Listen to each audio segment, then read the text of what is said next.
Collègue, Madame Lienemann.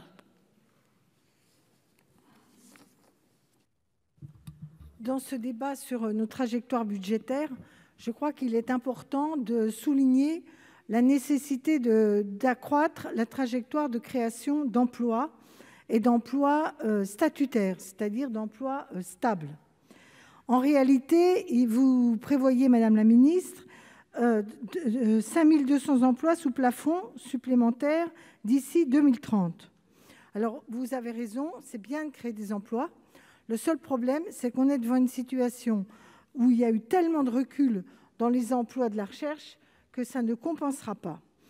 Je prends un exemple. Au cours des 10 dernières années, le CNRS a perdu à lui seul 3 000 emplois.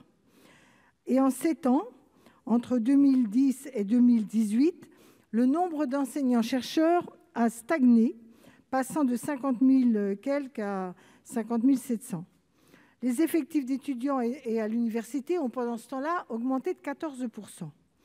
Donc, vous voyez bien qu'on est dans une situation où déjà, globalement, le nombre de chercheurs et d'enseignements-chercheurs a tellement diminué que l'accroissement que vous prévoyez ne nous remet pas à flot. Sans compter que s'y ajoute toute une série de contractuels qui développent une précarité qui ne nous paraît pas être de bon augure pour faire de bons chercheurs. Alors j'entends bien l'argument, on fait des efforts et les autres n'en ont pas fait.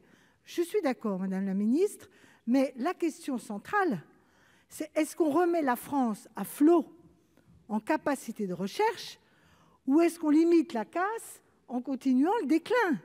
C'est ça le risque que nous avons.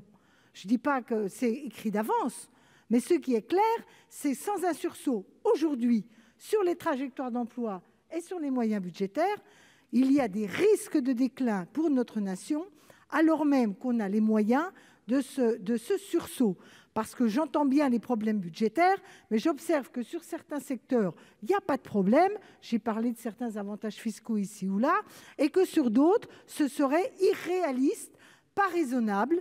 Moi, je crois que ce qui est irréaliste et pas raisonnable, c'est de ne pas donner le coup de collier qui s'impose en termes d'emploi et de budget à la recherche nationale.